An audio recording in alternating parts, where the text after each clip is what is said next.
Halo Bapak Ibu Guru hebat, perkenalkan saya Katarina Penihewen, calon guru penggerak Angkatan 11, Kabupaten Flores Timur, Sekolah Dasar Katolik Kemiri.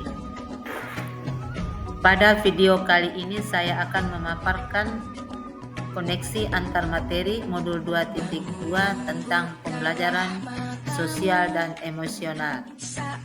Ada dua pertanyaan pemantik, yaitu yang pertama, apa kesimpulan tentang perubahan pengetahuan, keterampilan, sikap sebagai pemimpin pembelajaran setelah mempelajari pembelajaran sosial dan emosional?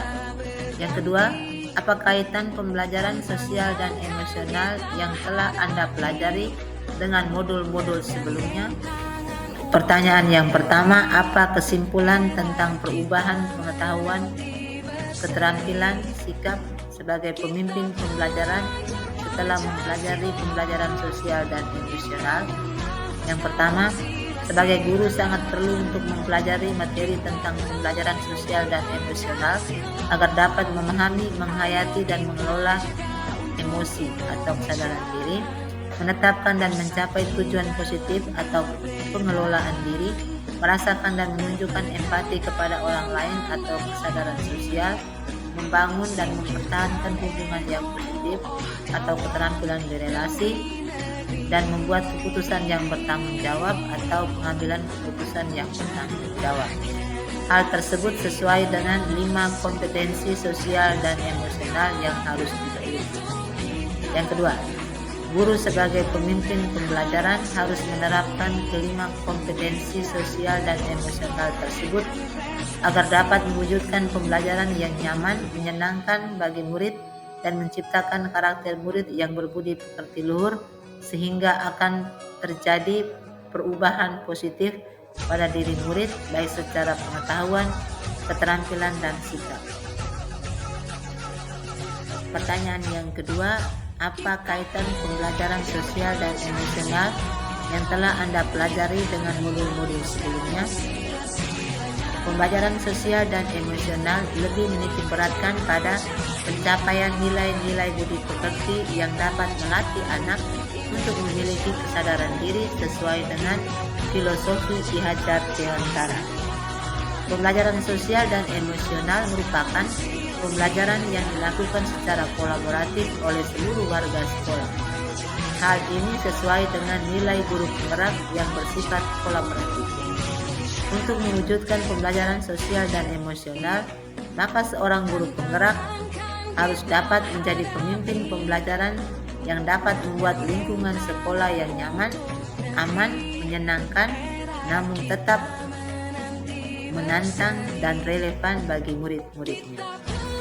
Yang ketiga, pembelajaran sosial dan emosional dapat terwujud jika seorang guru penggerak memiliki visi yang dapat menciptakan perubahan budaya positif sehingga dapat menghasilkan anak didik yang berkarakter.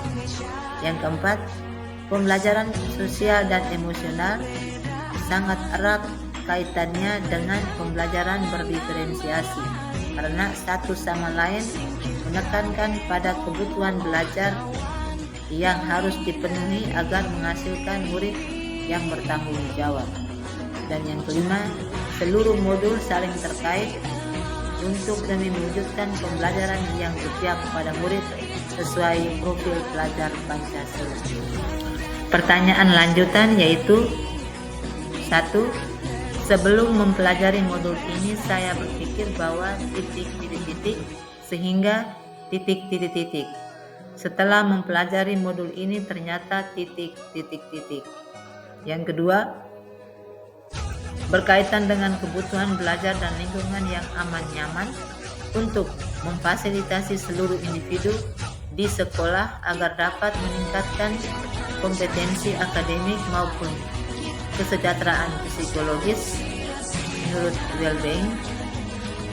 5 hal mendasar dan penting yang saya pelajari adalah titik-titik. Dan yang ketiga, berkaitan dengan nomor 2, perubahan yang saya terapkan di kelas dan di sekolah untuk murid dan bagi rekan sejawat.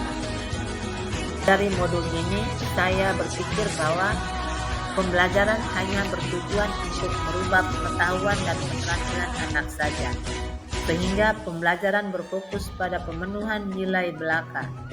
Setelah mempelajari modul ini, ternyata belajar dapat mengubah karakter secara psikologis sehingga anak akan memiliki kesadaran diri yang tinggi untuk dapat memahami perasaan diri dan orang lain, memiliki manajemen diri untuk dapat mengelola emosi, memiliki kesadaran sosial sehingga peduli dengan orang lain, memiliki kesadaran berelasi agar dapat berkomunikasi secara efektif dengan orang lain dan dapat mengambil keputusan yang bertanggung jawab terhadap pilihan-pilihan yang ada.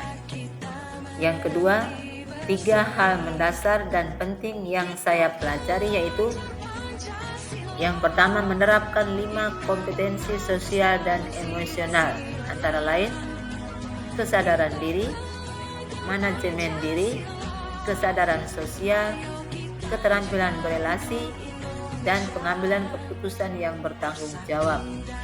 Yang kedua, menerapkan praktik kesadaran penuh atau mindfulness dengan menggunakan teknik STOP.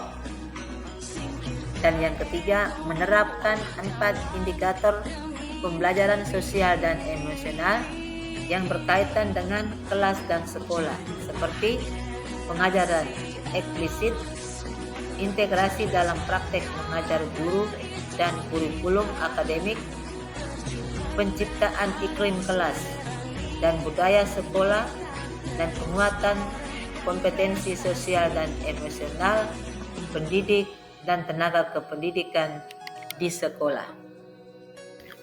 Yang ketiga, perubahan yang akan saya terapkan di kelas dan sekolah yaitu pertama, perubahan bagi murid,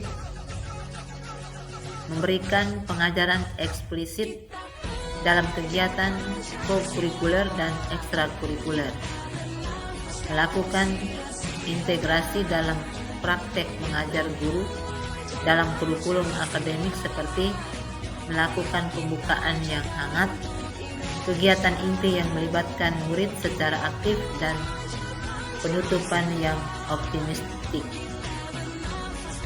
Dan yang kedua, menciptakan iklim sekolah dan budaya sekolah melalui praktek guru dan gaya interaksi dengan murid dan mengubah peraturan sekolah ke arah yang baik.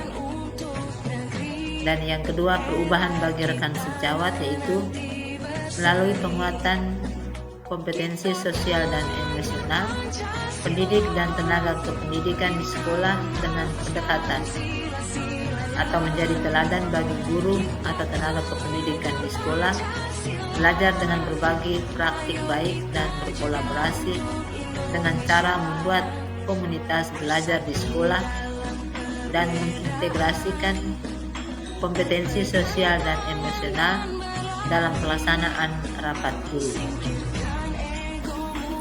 Bapak Ibu guru hebat, demikian pemaparan video tentang koneksi antar materi modul 2.2. Sekian dan terima kasih. Tergerak, bergerak, dan menggerakkan.